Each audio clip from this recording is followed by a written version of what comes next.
ninga jo bategeza ati no tuli mu wiki esemba yeba ne lero sirwe lisemba yo mu mwezi lero semba yo mwezi guno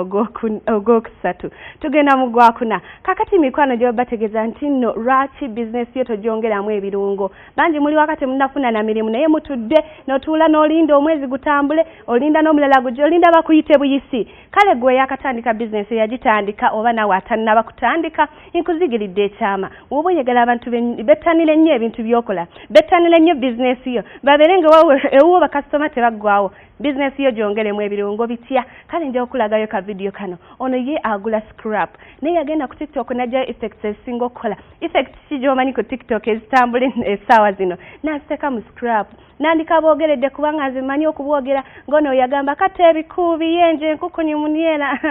buundo nsiriiseera nkuyege sembera wano kankakuwe Steve abantu kabafere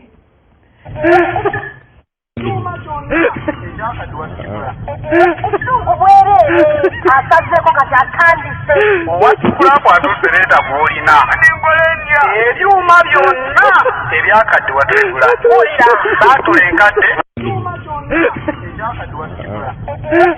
obwereere asazzeko kati atandise